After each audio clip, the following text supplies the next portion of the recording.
Salam sejahtera untuk kita semua. Yang saya hormati Bapak dan Ibu Asesor, perkenalkan nama saya Patricia Diana Prasetyo. Saya merupakan salah satu dosen tetap di Universitas Pelita Harapan, Kampus Karawaci, program studi S1 Fakultas Kedokteran. Perkenankan, di sini saya untuk menjelaskan tentang mata kuliah yang saya ampu, yaitu mata kuliah Human Reproductive and Growth Development. Video ini dibuat untuk memenuhi salah satu persyaratan sertifikasi dosen, yaitu pernyataan diri dosen dalam unjuk kerja Tridharma Perguruan Tinggi atau PDD UKT-PT dalam aspek pengajaran. Pertama, saya akan mulai menjelaskan mengenai deskripsi dan informasi umum dari mata kuliah Human Reproductive and Growth Development. Mata kuliah Human Reproductive and Growth Development merupakan mata kuliah yang wajib bagi mahasiswa semester 5 pada program studi S1 Fakultas Kedokteran di Fakultas Kedokteran Universitas Pelita Harapan. Mata kuliah Human Reproductive and Growth Development memiliki bobot 7 SKS.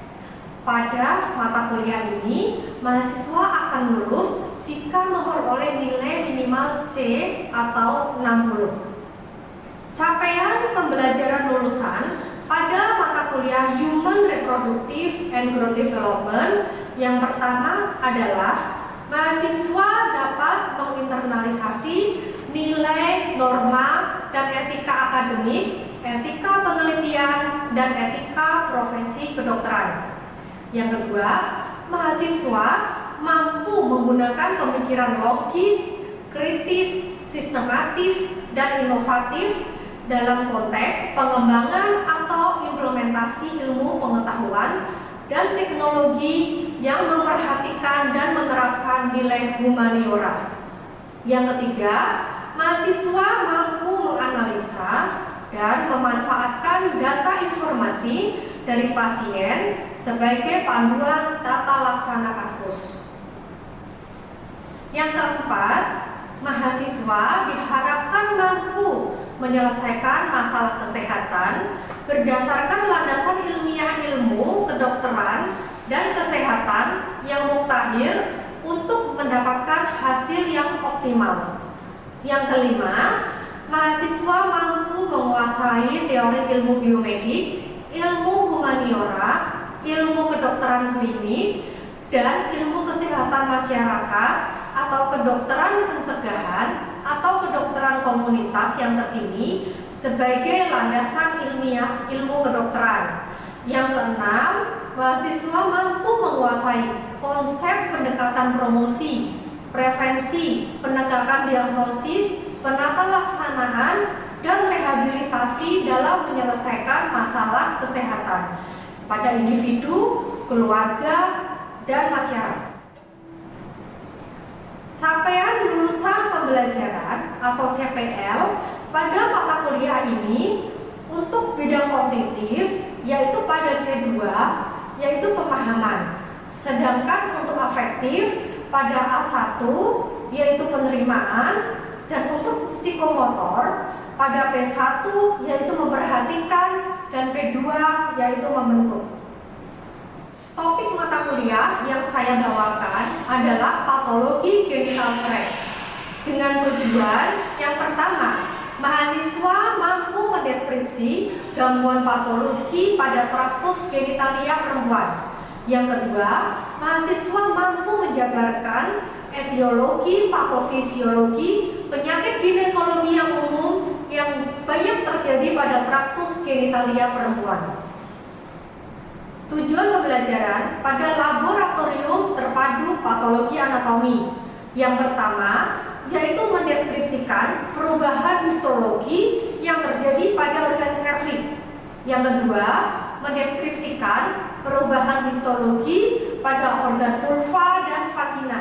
Yang ketiga, mendeskripsikan perubahan histologi pada uterus, termasuk diantaranya adalah kelainan kongenital, leiomioma, dan adenomiosis, serta hiperplasia endometrium, karsinoma endometrium, polip endometrium, dan leiomiosarkoma. Yang keempat, mendeskripsikan perubahan histologi pada ovarium, yaitu pada PCOS dan hipertekosis, serta pada inklusi epitelial, endometriosis, tumor primer dan sekunder, serta klasifikasi histologi neoplasma pada organ ovarium. Yang kelima, mendeskripsi perubahan histologi pada jaringan tuba falopi, yaitu infeksi atau PID, hidrosalping, kehamilan ektopik, serta salpingitis. Yang keenam, mendeskripsikan kelainan dan bentuk dari ukuran plasenta dengan menilai plasenta secara makroskopik maupun mikroskopik untuk mendiagnosis kelainan yang terjadi pada plasenta. Yang ketujuh, mendeskripsikan pentingnya mengetahui kelainan yang terjadi pada insersi tali pusat melalui pemeriksaan makroskopik maupun mikroskopik. Yang kedelapan, mendeskripsikan kelainan plasenta yang terjadi pada keguguran awal. Metode pembelajaran yang digunakan untuk mata kuliah ini yaitu sebelum kelas, mahasiswa membaca topik mingguan yang terdapat di prototypical week. Kemudian, untuk persiapan PPL yang dilakukan pada hari Senin, Rabu, dan Jumat dengan topik kasus berbeda, kasus diberikan melalui Moodle, serta persiapan materi laboratorium yang juga topik diberikan melalui Moodle. Selama kelas, metode pembelajaran yang digunakan yaitu topik kuliah sesuai dengan yang diberikan pada prototypical week, yaitu secara sinkronus dan asinkronus. Diskusi PPL yang dilakukan setiap hari Senin, Rabu, dan Jumat dilakukan secara sinkronus. Sedangkan praktikum lab juga dilakukan secara sinkronus. Untuk metode asinkronus dilakukan untuk mempelajari bahan praktikum yang ditugaskan diberikan melalui Moodle. Metode pembelajaran sesudah kelas yaitu melalui tugas mandiri pada kuliah, kemudian tugas mandiri pada PPL dan belajar serta tugas mandiri pada laboratorium.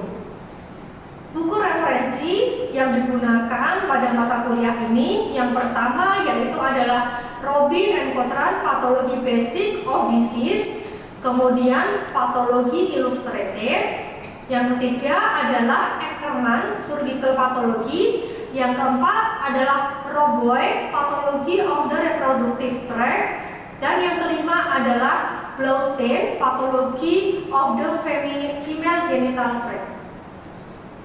Penilaian dan evaluasi yang dilakukan untuk mata kuliah ini yaitu untuk menilai sejauh mana pemahaman mahasiswa, maka dosen melakukan assessment yang terdiri dari 1 TUT yaitu sebesar 25% melalui penilaian sumatif PBL yaitu penilaian dari N-block pada PBL yang dilakukan oleh tutor PBL.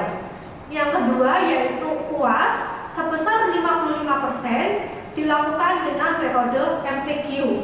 Yang ketiga yaitu dari nilai OSP sebesar 20% yang dilakukan melalui Objective Structure Practical Examination dengan nilai batas lulus yaitu C atau 60. Berikut merupakan video pembelajaran mata kuliah Human Reproductive and Growth Development sebagai bentuk pernyataan diri dosen untuk kerja Tridharma Perguruan Tinggi. Selamat pagi teman-teman mahasiswa semuanya. Nah, jadi pagi ini kita ketemu lagi ya. Kali ini saya akan memberikan kuliah tentang Pathology of Genital Tract. Ini adalah running objektif yang akan kita pelajarin hari ini. Yang pertama kita harus mengetahui patologi attraction dari female genital tract. Nah, jadi ada 2 poin. Sedangkan poin yang kedua, kita harus tahu berbagai macam kelainan pada genital tract. Jadi kelainan dari genital tract itu secara garis besar dibagi menjadi 4. Yang pertama pasti infeksi, ya, itu udah yang paling common. Yang kedua neoplasia. Nah, neoplasia itu ada fin, ada cin. Mungkin yang paling sering kalian dengar itu yang cin ya. Kalau yang cin ini sering terdengar. Ada yang tahu nggak cin itu apa? Itu adalah cervical intraepithelial neoplasia. Itu yang saya tahu. Oke, baik. Ya, ada juga neoplasia itu yang malignan, ya. Jadi tidak perlu benign ataupun precancer. Jadi ada benign, ada precancer, dan juga ada malignan. Nah, selain itu, karena kita ada di female, jadi ada juga kelainan hormonal, ya. Karena kita tahu ada hormon-hormon yang menyertai di situ, ya, di proses-proses traktus gastrointestinal. Yang pertama ini adalah embriologi. Jadi kalian harus tahu embriologi dari si female genital ini. Kamu harus tahu utek fallopi itu asalnya dari mana.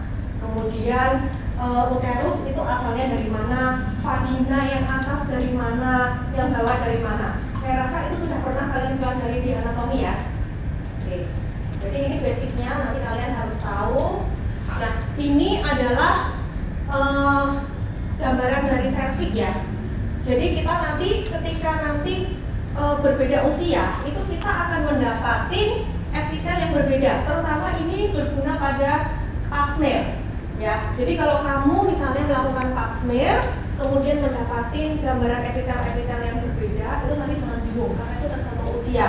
Jadi biasanya dilihat kalau pada adult, terutama yang pada menopause, dan terutama pada wanita yang post melahirkan, itu kita akan mendapati gambaran serviks yang atrofik. Dimana kalau namanya atrofik berarti kita akan sedikit mendapatkan sel superficial dan intermediate-nya. Kita akan lebih banyak mendapatkan sel parabasal dan endoservik. Ini yang akan kita pelajari hari ini, organ-organ mayor pada traktus genitalia wanita, mulai dari serviks, vagina, ovarium, uterus, dan juga tuba fallopi. Ya, itu gambarannya, gambaran anatominya. Jadi genital dari wanita ini dia tidak hanya kelainan-kelainannya itu tidak hanya nanti akan berakibat pada dia sendirian. Seperti yang kita lihat anatominya, di dekatnya ini ada vesika urinaria, kemudian di belakangnya ini ada rektum ya. Jadi misalnya ada kelainan-kelainan atau ada tumor pada dia, itu mungkin juga mengenai si organ-organ di sekitarnya itu. Ini tadi yang sudah saya sebutkan beberapa kelainan yang paling common terjadi, mulai dari inflamasi, kongenital, trauma, neoplasma. Neoplasma itu tadi bisa benign, bisa precancer, bisa cancer, dan kemudian hormonal. Oke, kita masuk yang pertama, vulva. Ya, kelainan vulva bisa ada inflamatory, kemudian non-neoplastik, dan kemudian neoplasma. Ini gejala klinis yang bisa kalian temui pada pasien dengan kelainan di vulva seperti ini. Ada iritasi, gatal, terbakar, kemudian juga bisa ada tumor atau benjolan di vulva. Tumor itu kalau kamu menemukan tumor di vulva itu tidak selalu neoplasia ya. Tumor kan benjolan abnormal ya. Jadi bisa juga kalau infeksi itu nanti efeknya adalah tumor ya. Infeksi pertama yang lumayan sering ini adalah herpes. Ya, jadi ini kira-kira gambaran klinis yang bisa kalian temui pada pasien dengan herpes. Jadi ada blister gitu, namanya herpes ya. Kalian sudah sering menemui. Ini gambaran makroskopiknya seperti ini, dan itu gambaran mikroskopiknya seperti ini. Banyak sel-sel radang juga ya. Jadi di sini juga banyak sel-sel radang, namanya juga infeksi ya. Iya, mau bertanya? Ya, tadi untuk gambar herpesnya itu dari mikroskopiknya mana yang disebut sebagai intraepithelial inclusionnya? Oke, pertanyaan bagus ya. Jadi ini adalah kas untuk herpes ya. Kalian lihat ini ada inclusion di intinya. Jadi ini untuk per sel ya. Nah ini inclusion ini adalah ciri khas untuk infeksi virus herpes ya. Jadi intinya itu dia ada multiple, kemudian tengahnya itu bening-bening gitu. Ya, itu ciri khas untuk infeksi herpes. Jadi kalau kita ada pasien herpes, kemudian dioperasi, ini diambil, dioperasi, dilihat di bawah mikroskopik, nah kita menemukan itu gambaran yang khas, itu udah pasti herpes ya. Tapi kalau untuk infeksi kulit, itu diagnosisnya itu tidak hanya PA saja, beda dengan tumor ya. Kalau tumor, terutama yang ganas, PA kan boleh diagnosisnya. Tapi kalau kulit, kita dari sini aja kita udah bisa condongan, sudah mengarah banget. Nah, infeksi yang kedua ini sifilis ya. Sifilis ini ada yang primer, ada yang sekunder. Kamu tahu, kalau yang primer kita bisa mendapatkan lesinya itu gambarannya ada ulcerated di tengahnya, ada central ulceratednya biasanya. Sedangkan ini kalau sekunderinya bisa ada condylomalatum, hiperplasia epitel atau kita sering sebut pseudoepitheliomatous hiperplasia, dan juga bisa ada inflamasi kronik. Ini gambaran klinis dari sifilis, jadi kita bisa mendapatkan adanya ulcerasi, ini central ulceration-nya. Kemudian yang kedua adalah PID atau pelvic inflammatory disease. Ini berbagai macam penyebabnya ya. Kalau pada postpartum itu sering terjadi, biasanya disebabkan oleh Staphylococcus maupun Streptococcus. Nah, untuk gambaran mikroskopiknya itu kita menemukan sel-sel radang akut, yaitu neutrophil leukosit PMN itu. Ya, kalau sel radang kronik pasti kita akan temui juga. Ini adalah beberapa lesi non neoplastik yang dapat terjadi. Jadi bisa ada dermatitis kontak. Kalau dermatitis itu kan bisa terjadi di semua kulit ya, termasuk juga di vulva. Nah, ini squamous cell hiperplasia itu bisa primer, bisa juga efek dari kelainan yang lain. Kemudian lichen sklerosis, psoriasis, dan dermatitis seborrheic. Maka itu kita harus menjaga kebersihan daerah sel sana itu dengan baik. Nah, ini kalau lichen sklerosis, jadi itu kayak kalau diraba itu kayak kertas tisu, kering gitu lah. Ya, perabaannya itu kalau kita meriksa dari pasien dengan lichen sklerosis itu khas banget. Ini gambarannya, ada lichen sclerosus, ada lichen simplex chronicus ya. Jadi kalau yang atas yang pada lichen sclerosus itu epidermisnya itu menipis, sedangkan yang pada lichen simplex chronicus ini dia epidermisnya itu menebal. Nah, sekarang kita masuk ke tumor. Tumor ada dibagi secara garis besar dibagi menjadi dua.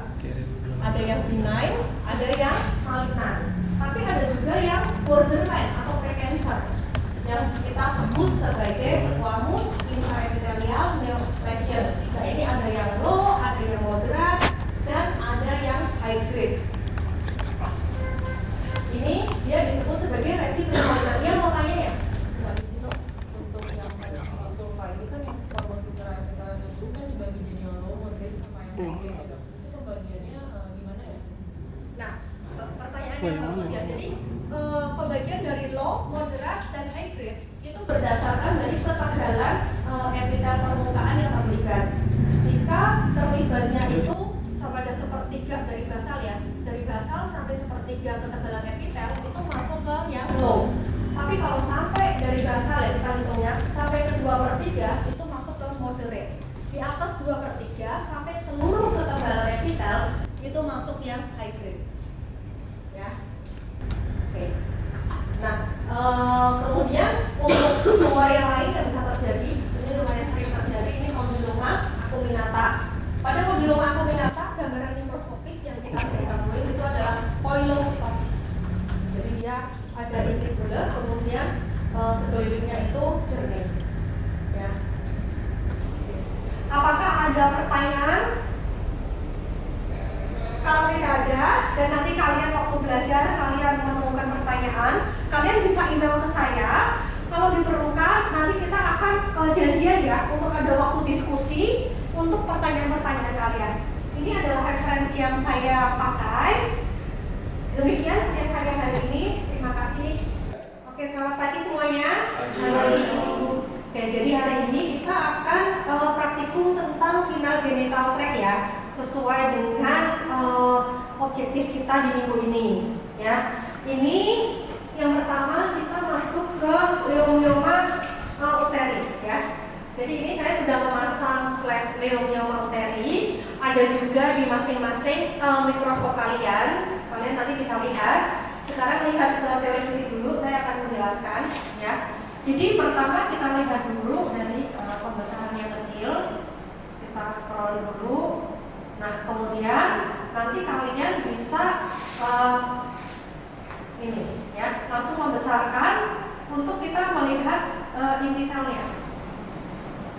Jadi kita bisa melihat seluruh varietas dari sel dan dengan pembesaran 40 kita bisa melihat inti sel. Ya, kelihatan ya.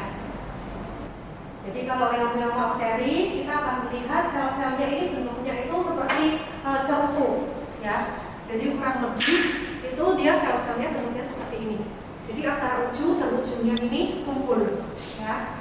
Kemudian karena dia itu jinak, miom itu ganas atau jinak? Ada yang tahu? Bisa ganas, bisa jinak, betul. Oke, jadi dia tuh sifatnya bisa jinak, memang bisa ganas ya. Kalau yang jinak namanya leiomyoma uteri, kalau yang ganas namanya leiomyosarcoma ya. Kemudian dengan pembesaran yang besar kita juga bisa melihat adanya degenerasi hialin.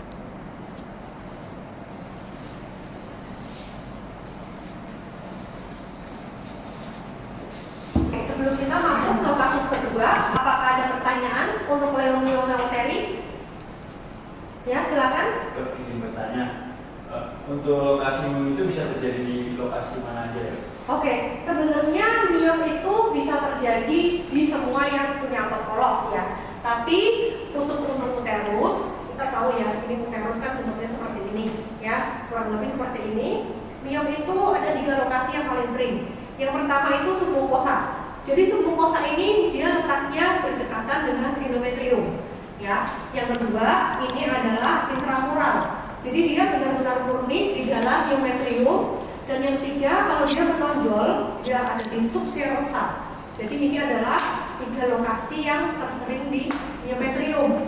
Ini sebaiknya kalian tahu. Gambaran ini bisa kita tahu pada saat kita melakukan crossing dari uterusnya itu sendiri. Pertanyaannya bagus ya. Ada pertanyaan yang lain? Ya silakan. Dok, dari gambar ini batas tumornya di mana ya? Oke. Mungkin bisa ke sini, saya bisa tunjukkan. Jadi, nah, ini ya, ini pada bagiannya ini adalah batas tumornya. Ini ya, coba gerakan. Nah, ini,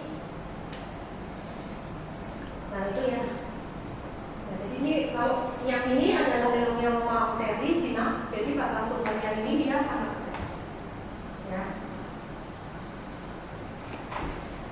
Oke, ada pertanyaan lainnya? Dok, izin bertanya, kalau untuk sel tumornya itu bentuknya seperti apa ya dok? Ini ya.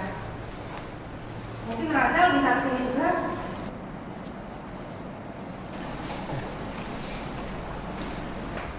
Nah, ini ya. Nanti kalian juga akan bisa melihat di mikroskop kalian sendiri. Jadi bentuknya yang tadi saya bilang itu seperti cerutu ujung-ujungnya. Ada yang lagi yang mau lihat ke sini? Helen mau lihat? Sini.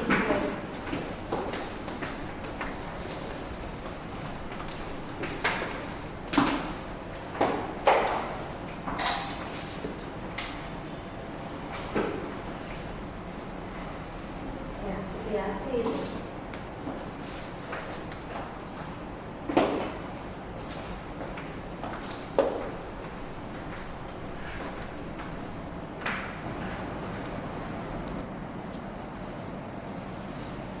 Oke, yang mau lihat langsung ke mikroskop boleh ke sini ya. Sebelum nanti kalian lihat di mikroskop kalian sendiri. Ya, silakan.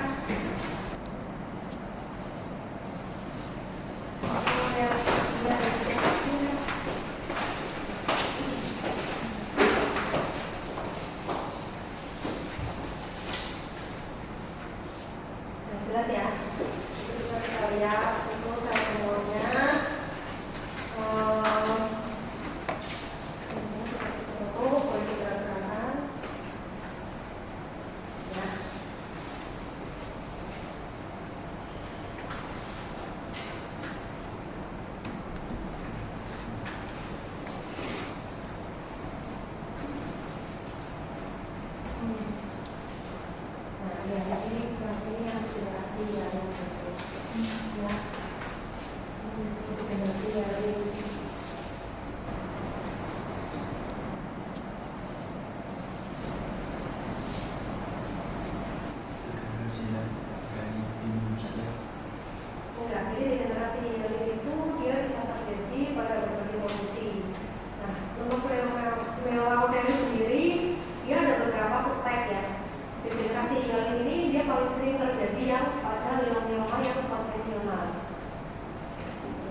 Nah, jadi hari ini kita sudah membahas 17 kasus neoplasma yang ada pada female genital tract ya, baik yang tumor jinak, tumor ganas, maupun lesi squamous intraepithelial.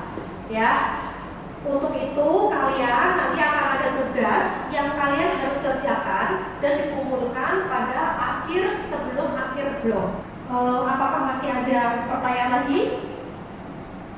Oke, nanti kalau ada pertanyaan silahkan ditanyakan langsung ke saya. Kita bisa diskusikan juga di luar praktikum ini. Baik, terima kasih semuanya. Selamat siang. Demikian penjelasan saya mengenai deskripsi dan informasi umum dari mata kuliah Human Reproductive and Growth Development. Terima kasih.